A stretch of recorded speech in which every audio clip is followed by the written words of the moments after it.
What's up, what's up, what's up, what's up? It's your girl CHIAMAKA and we're back with another girl talk. With this video, I'm very excited because I love being able to give the girlies the tips and the tricks on becoming your highest self, your best self, to glow up, all the things to be that girl, okay? The it girl, you know what I'm saying?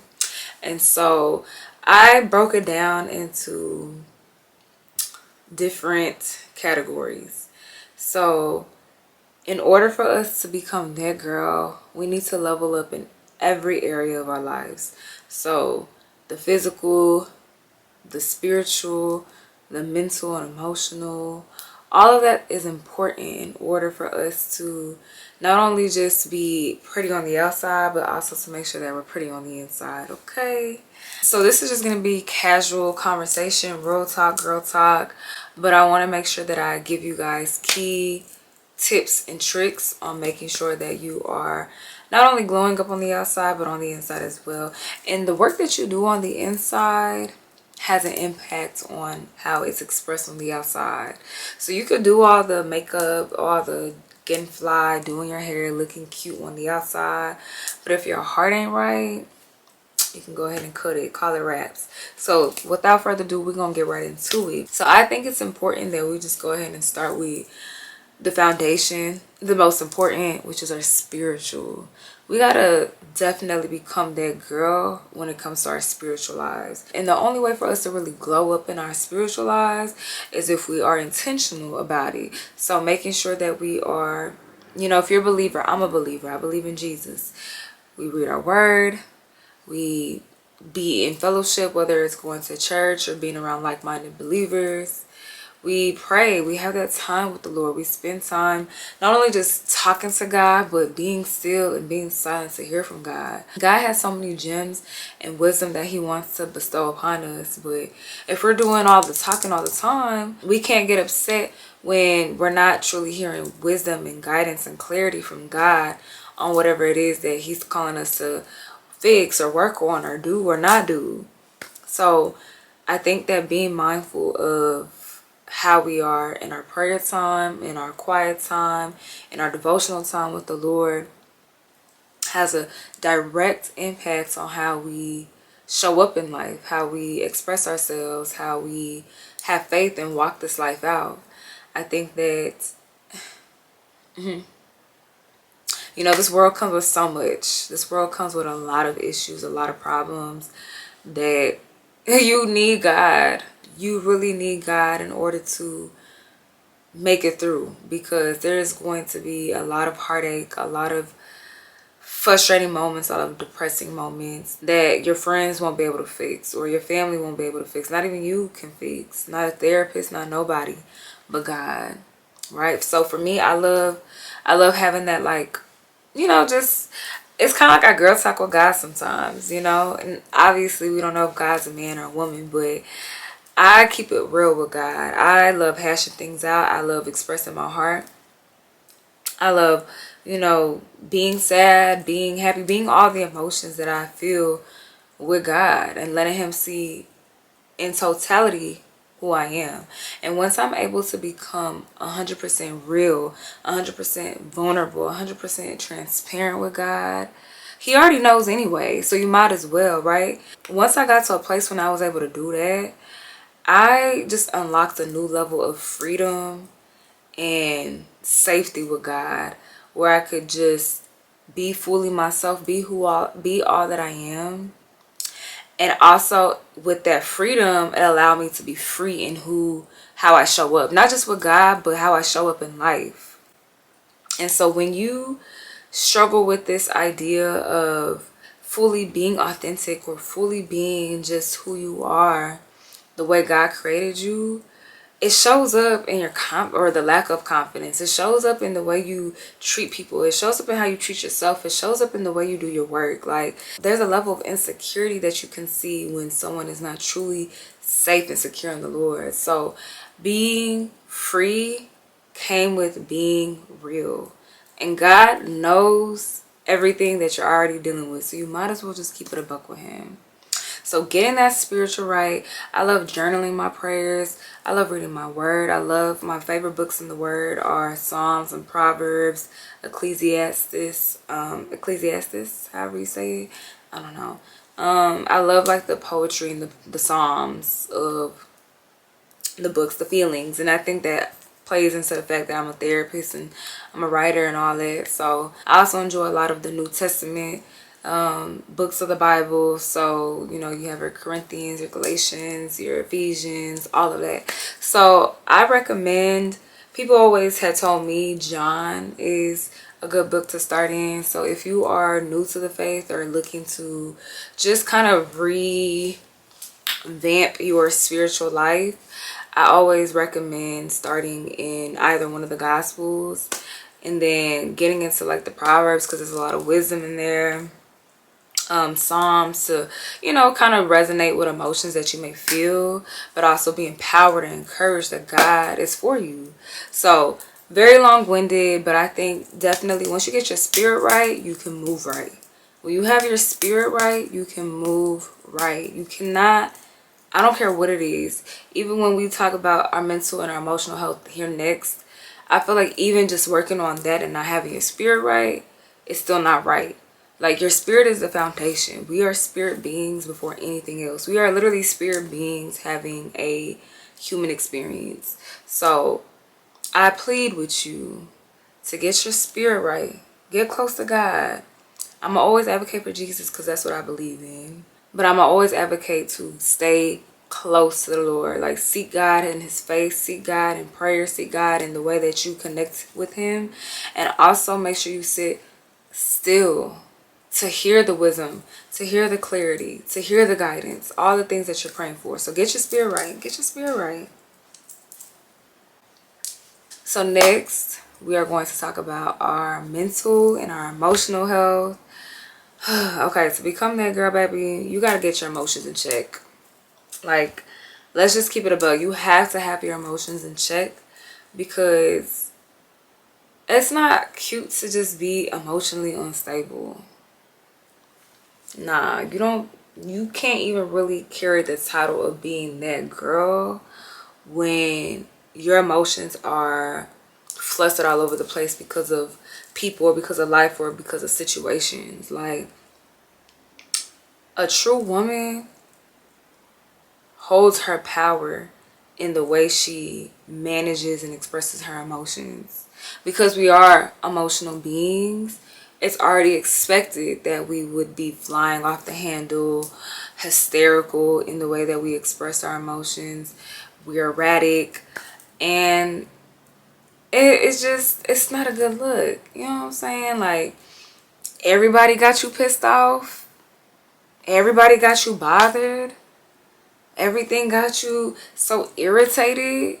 Nah, you gotta get those emotions in check, mama. So that is rooted in the way that we think. So I kind of want to tie the emotional and the mental together, because they go hand in hand.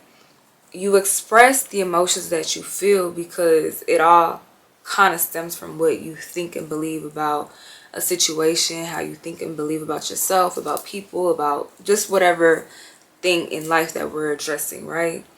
And so if you already have a negative mental framework of things, the way you express will be a negative energy or a negative expression. And people don't really want to be around the emotionally erratic. Nobody really wants to be around the negative Nancy. Nobody wants to be around the hysterical. I'm trying to figure out another word that starts with an H. The hysterical. I don't want to say another word, but we're not going to say that one. But nobody wants to be around the hysterical. Nobody wants to be around the emotional, dysfunctional, erratic ass kind of person. Nobody wants to be around someone that can't control their emotions. So you got to get your emotions in check. But that looks like, what does my mental look like? How is my mental health? So I'm going to always recommend therapy. I'm a therapist. And I do believe therapy is a very beautiful way to bring to surface the things that are happening in the subconscious, in our minds, in our hearts, in our souls. Because life is always happening. So many things are going on. We don't really have time to like sit and slow down. to process the things that we've experienced or encountered that have had an impact on our mental health or our mindsets or our hearts. And I feel like when you take that time to talk to somebody that is unbiased, they don't really know you outside of the things that you shared with them, they can provide you that unbiased wisdom, support, encouragement, get you to see things that maybe you don't understand or see yet, and can really help you work on some things that you probably really need to work on. You know what I'm saying? And so, as well as like, you know, training your mind and heart to know who you are. I feel like there's a lot of broken souls walking around here not knowing who they are, feeling insecure, not feeling like they can amount to anything in life, dealing with depression, dealing with anxiety, and that's their mental health is causing them to self-sabotage.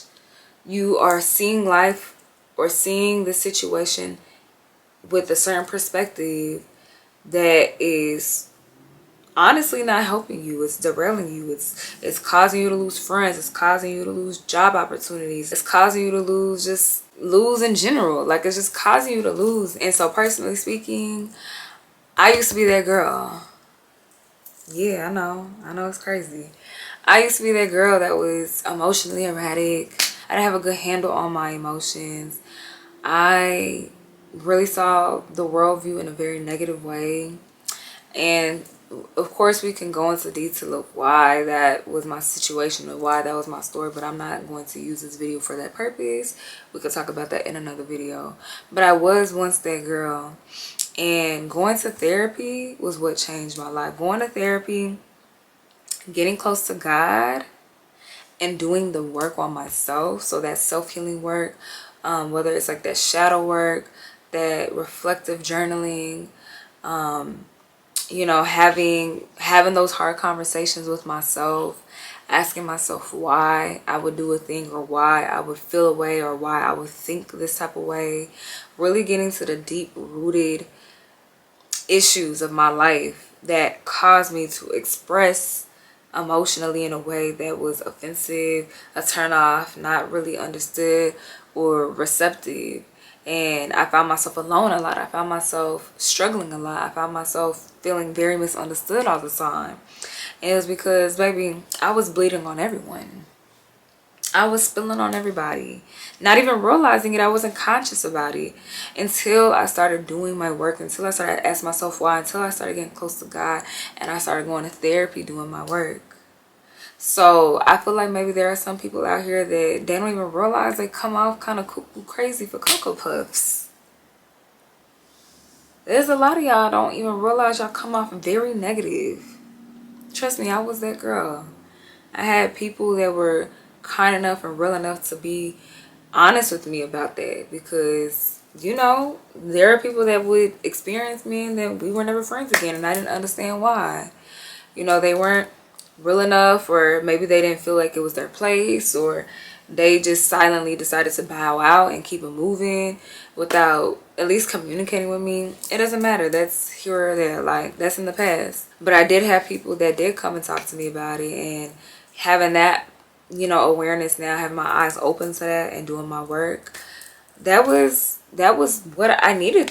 I needed that. Having my eyes open and having the awareness now of how I used to come across, like, I thank God that I started doing my work. And I feel like this is a work that will be lifelong, especially for the traumatized and for the abused. Listen to me real closely. This healing work, and I mean people in general, right? But for real, for the traumatized and the abused, this is going to be lifelong, because it's so embedded in us what we've experienced, and it will show up. It will show up if you don't do that work. But once you start doing that work, you can start noticing when you want to operate from your broken place, or from your insecure place, or from your lack of self-esteem, lack of self-confidence place. Nah. So once you start doing that work, once you start healing from your past traumas, once you start healing from, you know, the broken mindset and mentality that you have, once you start really doing the work and getting to the root of things, that can really start to bring a form of clarity and healing to the depression that you feel, to the anxiety that you experience on a daily basis, to the fear, to the lack of self-confidence, the lack of self-esteem, the lack of self-worth, the lack of sense of self. If you don't have a sense of self, you don't know who you are. You just walk in any kind of way. And that could be a problem. So, like I said, get your mind right. Start doing that healing work. Get yourself together. Don't be just out here causing emotional harm because emotional harm has been done to you. Yes, we all know the saying, hurt people, but you ain't got to be one of them. You ain't got to be one of them. Start doing your work. Start healing. I started reading books. I have a whole bookshelf of books to learn about mental health, to learn about boundaries, to learn about relationships, to learn about myself and my worth and my power and who I am. Books about God, books about faith, books about confidence, all kinds of books, right? I have some other kind of books here, of course. It's not just all self-help and healing and faith, but majority of the work was me reading, learning, going to therapy, you know what I'm saying, journaling, writing. I'm a writer, I'm a journaler, so writing everything out. I feel like this, I feel like that, I went through this, and this is what was the result. Like really fleshing all the things out, getting it all out of you, and learning and making peace with your past, making peace with the fact that that was the cards that were dealt. That was what God saw fit for your life to be in that time. But now that you have wisdom, now that you have that healing, okay, now the mental health comes in, right? The mental health of like retraining our brains to think differently, retraining our minds to think differently, to operate differently. So that's what I'm saying. Like, get your books, fill your mind with knowledge and truth and wisdom, right? Listen to podcasts or audiobooks or messages that speak on like self-esteem or speak on identity, purpose, knowing who you are. Read the word. Okay, we taking it back to the spiritual. Renew your mind. To change your life, you have to change your mind. I think I've said something like this in a different video. To change your life, you have to change your mind. Heard? And then like speaking affirmations, you know, speaking like that truth, like I'm that girl. Yeah, I'm that girl. You know what I'm saying? Like I know who I am. I'm worthy. And being honest. Don't just be like saying stuff that is crazy. Like be for real. But also be for real. Like you're not ugly. Stop telling yourself that. God created you the way he created you for a reason, for a purpose. There's beauty in the way God has created you. So you got to speak that. You have to really speak that over yourself. I am beautiful. What? Look, we're going to get into the physical here in a second, but I really want you to start like really, like you might have to go through a season where you lock in. I'm really sitting on this mental, emotional aspect of it because it's so important. I feel like people don't realize how it has an impact as well as how you show up. Lock in. Maybe you take a month, a few months to really just renew your mind, to really like stop all that damn scrolling, because that is fucking up your brain. I'm just going to tell you right there, right now, it is messing you up. That short attention span and you can't focus, and go ahead and toss that behind you. That's not gonna help you become that girl. Okay, get you some books, get you the Audible app or whatever if you can afford it every month. Start journaling, start writing truth, start writing how you want your life to look like. Like get your mind renewed. Start believing in the truth that you're writing. So you got to be like, okay, I will be healed, or I am healed. I don't even want to say I will be. I am healed. I am loved. I am worthy. I know myself. All the things. I love myself. All the things. Like get to writing all of this stuff down so that it becomes you. So yeah, very long-winded, but I really wanted you guys to get the point. You got to really work on your mental health. This can help you cure your depression, your low self-esteem, low self-confidence, your imposter syndrome, whatever issues you have in your mind. You got to get that right. So that way you know how to move with power and honor and self-respect. You know what I'm saying? Like you're not just out here just being tossed and turned by every wind that's blowing your way. heal that. You have to heal that. You really have to heal that. If you want to see success and you really want to sit in being that girl, you really got to work on that.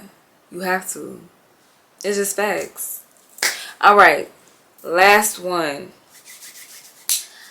This is a favorite of mine because I love all things self-care, maintenance of the physical body. Because look, y'all, our bodies are a temple. Yeah, our bodies are a temple. So we really gotta like we really gotta be for real when it comes to taking care of our bodies. We can't just be out here all willy-nilly doing any kind of crazy thing to our bodies. So I think that when you, this goes back to another video I've done, when you look good, you feel good, and baby, you do good, and that's how you become that girl. And that's how you become that girl. What? When you look good, you feel good, confidence, baby, you do good. You start moving in purpose with a different type of energy, with a different type of spirit. Like, I don't even know. It's a science, and I love it. Thank you, God. But I truly believe when you are intentional about working out to get your dream body, eating right, you not only eating right just to look good, but it makes you feel good. Like, notice when you eat a salad versus when you eat a burger. Yes, I know the burger in that moment tastes so yummy, it's so good, and I'm even thinking about how I want one right now.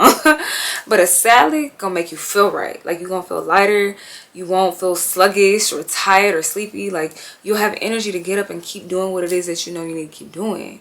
So taking care of your body, and I mean, y'all, like, eating crazy like that, it's nothing wrong with every once in a while. It's nothing wrong with it, you know, as a cheat day or a cheat meal. But that's your diet, breakfast, lunch, and dinner. It's getting nah, that girl, she eats clean. So it's giving salads, water, tea, you know, protein, clean protein, fruits, vegetables, like all the things that you know that would be considered healthy and clean. So being mindful of what you're putting in, because you are what you eat. Like 100%, you are what you eat.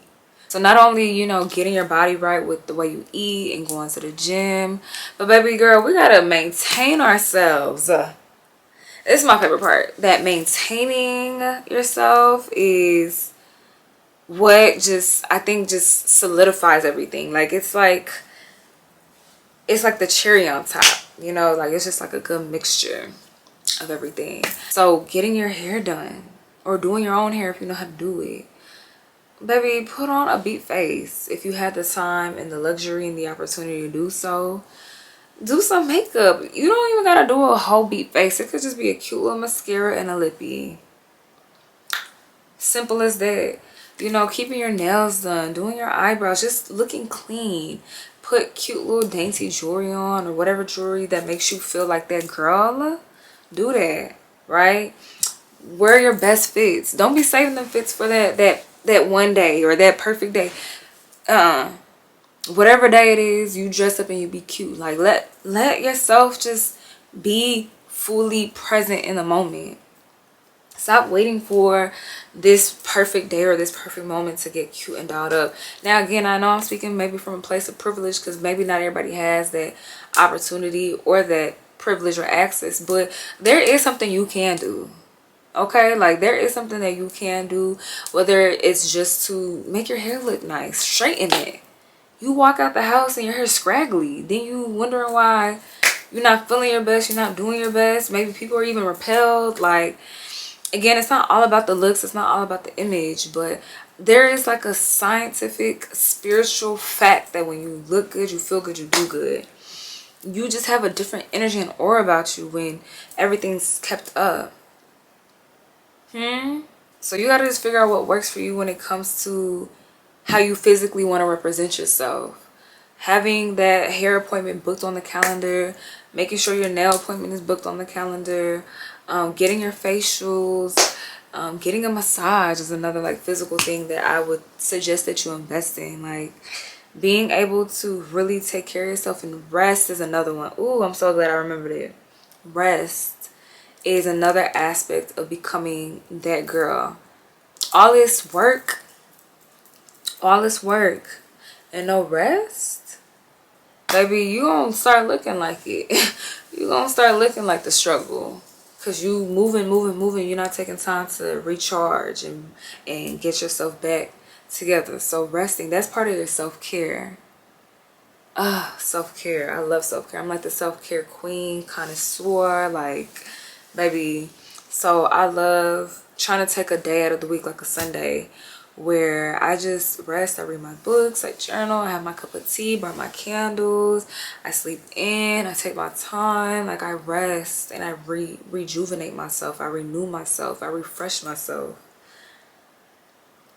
I say no. I have my boundaries. I don't say yes to everything. I don't take any kind of phone calls or appointments or anything on this particular, it's my Sabbath. I rest. I sit with CHIAMAKA. I sit with the Lord. I sit with myself to recharge and renew myself in order to do all that stuff over again.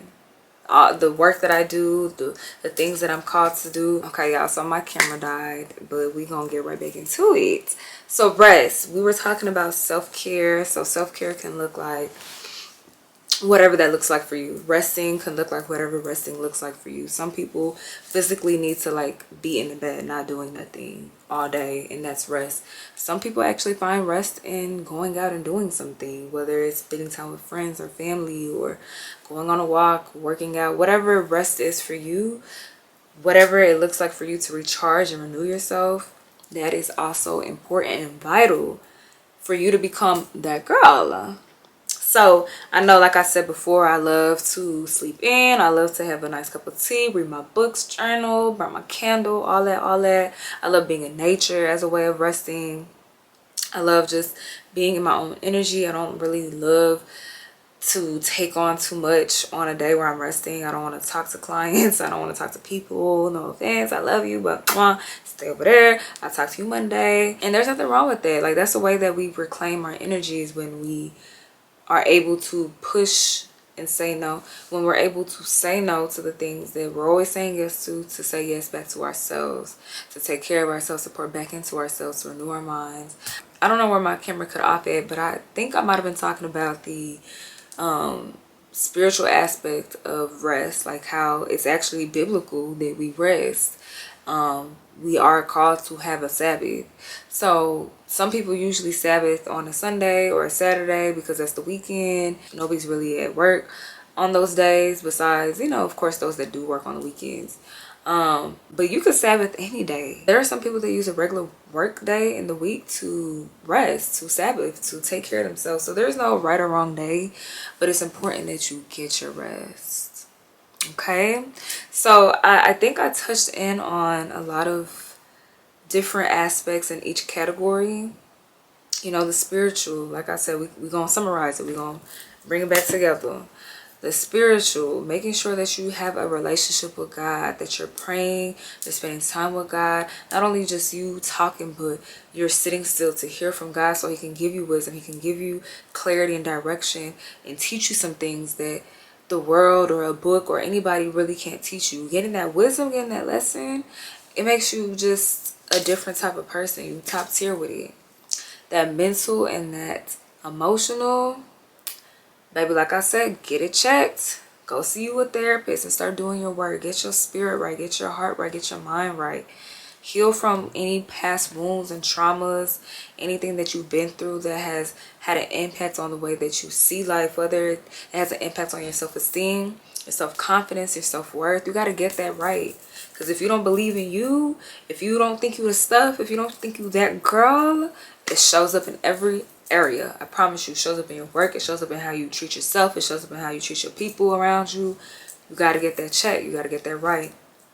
Affirm yourself, renew your mind, read a book on, you know, self-love and healing and the things like, get your mind right, journal, like just really renew your mind. Listen to books or messages or podcasts that speak truth and wisdom and just, you know, like grow your mind, right?